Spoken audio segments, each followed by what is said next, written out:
তৌহিদি জনতা। সিলেটের বিয়ানীবাজারের খবর আপনাদের সঙ্গে শেয়ার করেছিলাম। সেখানে নৌকাবাইজ হবে, তৌহিদি জনতা নৌকাবাইজ হতে দেবে না। নৌকাবাইজ কি ইসলামে নিষিদ্ধ?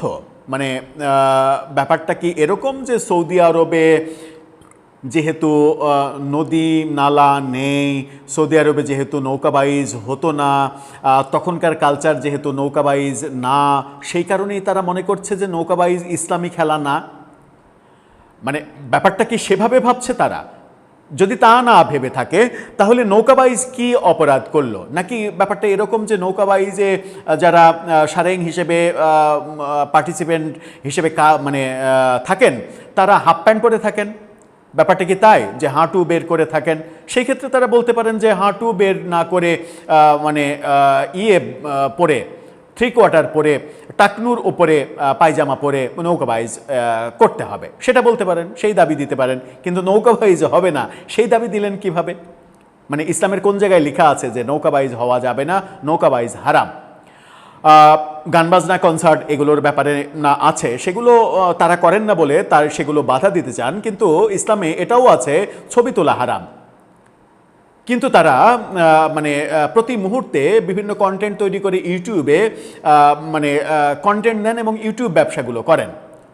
সেখানে মানে এমন কন্টেন্ট, এমন উত্তেজক কন্টেন্টও কাউকে কাউকে করতে দেখা যায় যেখানে বহু যৌন অনুষঙ্গের প্রশ্ন থাকে। বিয়ানীবাজারে যে ঘটনাটা ঘটেছিল যে নৌকাবাইজ হতে দেবে না, এবং সেখানকার ইওনো বলিষ্ঠ কণ্ঠে বলেছিলেন যে কোনো বাধাই এটাকে থামাতে পারবে না। ইওনোর সেই বলিষ্ঠ অবস্থান অবশেষে ঠিক থাকছে, কিন্তু ভয়ঙ্কর একটা শর্তে। সেই শর্তটা কি? চলুন একটু সিলেটের বিয়ানীবাজার থেকে ঘুরে আসি। সেই শর্তটা কি একটু জানলে আপনিও মানে হয় অতি শোকে পাথর হয়ে যাবেন, তা না হলে হো হো করে হাসবেন। কোন দেশে বাস করছি আমরা? সেই দেশে আমরা 6 মাস আগে হলে না বলতে পারতাম যে এই ইউনুসীয় আমলে আদৌ কি দেশে কোনো সরকার আছে, কিন্তু এখন তো সেটা বলতে পারছি না, কারণ এখন তো দেশে একটা সরকার আছে। সে আলোচনাই করবে এই ভিডিওতে। থাকবেন পলিটিক্স টিভির নিয়মিত আয়োজনে।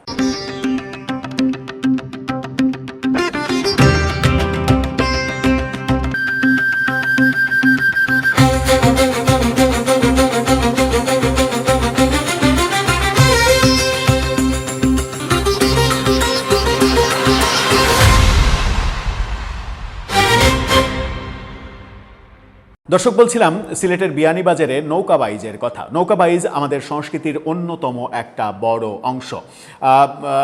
নদীতে নতুন পানি আসলে এই সময়টাতে সারা দেশে নৌকাবাইজ এই উৎসবটা হয়, এবং এই উৎসবটা আমরা জানি যে আগস্ট সেপ্টেম্বর থেকে ডিসেম্বর পর্যন্ত এই সময়টাতে ব্যাপক হারে হয়, কারণ এই সময়টাতে নদীতে পানি থাকে। সেটা আমাদের সংস্কৃতির একটা অংশ হয়ে গেছে। সেটা হতে পারবে না তৌহিদি জনতার আবদার, যেন মামার বাড়ির আবদার। তারা যা বলবে তাই শুনতে হবে। তারা পুলিশ লাইনে গিয়ে হামলা করবে, তাদের বিচার করা যাবে না। তারা একটা দরখাস্ত লিখে দেবে কিশোরগঞ্জে কনসার্ট হবে না, এবং তারা বলবে যে কনসার্ট যারা করতে আসবে তাদের, বাকিটা বললাম না, এবং তারা প্রকাশ্যে বলবে যারা নামাজ পড়বে না তাদের বিচার হবে না। মানে কোন দেশে আমরা বসবাস করছি যে দেশে প্রকাশ্যে বলা হয় যারা নামাজ পড়বে না তাদেরকে কতল করা হবে?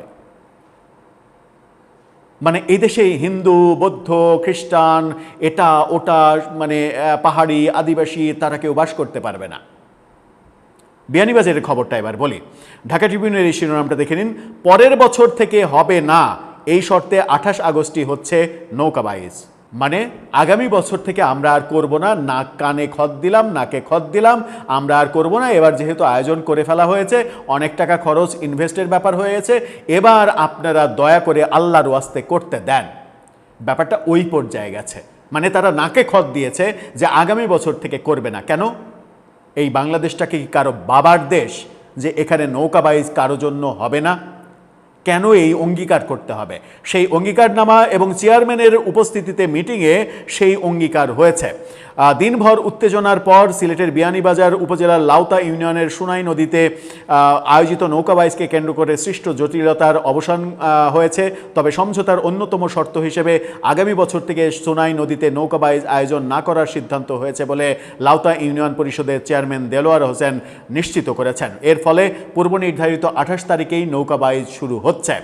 এখন এই যে এশার নামাজের পরে বারোই গ্রাম বাজারের পূবালী ব্যাংক পিএলসির নিচতলায় এ বিষয়ে বৈঠক হয় এবং এই বিষয়ে বৈঠকে বিএনপির নেতারাও ছিলেন, অনেকেই ছিলেন, বিএনপির নেতারা ছিলেন। এটা একটা বড় খবর এবং মজার ব্যাপার হচ্ছে যে এই যে শর্ত কেন আগামী বছর করব না, এই শর্ত দিতে বাধ্য কেন, মানে যারা থামাতে চায়, যারা আবেদন করেছিল যে এটা হওয়া যাবে না, তারা কেউই এই মিটিংয়ে যোগ দেয়নি। চেয়ারম্যান তাদের পক্ষে নিশ্চিত করেছে যে তারা আগামী বছর হবে না, এই শর্তে তারা মেনে নিয়েছে। কেন? তাদের বাবার দেশ এটা, যে আমাকে শর্ত মেনে নিতে হবে, আগামী বছর আমি করব না, আমাকে নাকে খত দিতে হবে।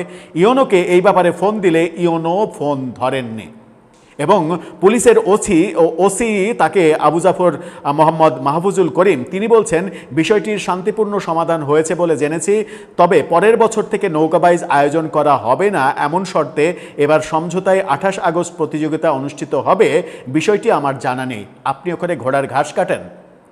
আপনি ওই থানার ওসি, আপনি কি ঘোড়ার ঘাস কাটেন ওখানে যে আপনার থানাতে এত বড় একটা ঘটনা ঘটেছে, নৌকাবাইজ হতে দেবে না এরকম একটা পক্ষ তৈরি হয়েছে যেখানে সহিংসতা নিশ্চিত, সেই মিটিং সমঝোতার মিটিং, সেখানে আপনার থানার প্রতিনিধি থাকবে না, সেখানে আপনি নিজে থাকবেন না এবং সেখানে এই ধরনের একটা শর্ত যেটা কি বলবো, মানুষের মৌলিক অধিকারের নাগরিক হিসেবে আমার যে অধিকার, সেই অধিকারের সুস্পষ্ট লঙ্ঘন, সেটা শর্ত দিয়ে এই মীমাংসা হলো।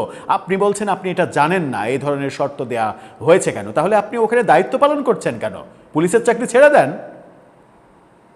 দর্শক, আপনার কি মনে হয় এই দেশটা কি ওদের নামে লিখে দিতে হবে? এবং সরকারও কি মনে করছে যে এই তৌহিদি জনতার নামে দেশটাকে লিখে দেবে, কিংবা দেশের শাসন ব্যবস্থা কিংবা স্বরাষ্ট্র মন্ত্রণালয় এবং আইন মন্ত্রণালয় এটা ওদের হাতে ছেড়ে দিতে চায় কি সরকার? যদি না চায় তাহলে এই ঘটনাগুলো একের পর এক ঘটছে, কিন্তু সরকার চুপচাপ কেন? কেন এই তৌহিদি জনতার, তথাকথিত তৌহিদি জনতার লাগাম টেনে ধরা হচ্ছে না? যখন মাদ্রাসায় একের পর এক অঘটনের খবর পায়, তখন এই তৌহিদি জনতা কোথায় থাকে? এই তৌহিদি জনতা তখন গিয়ে কেন সবার আগে দাবি করে না যে এর বিচার না হওয়া পর্যন্ত আমরা স্বরাষ্ট্র মন্ত্রণালয় ঘেরাও করে রাখলাম? কোথায় থাকে সেই তৌহিদি জনতা তখন? কোথায় থাকে তাদের ঈমান তখন? দর্শক, আপনার মতামত জানিয়ে লিখতে পারেন আমাদের কমেন্ট বক্সে।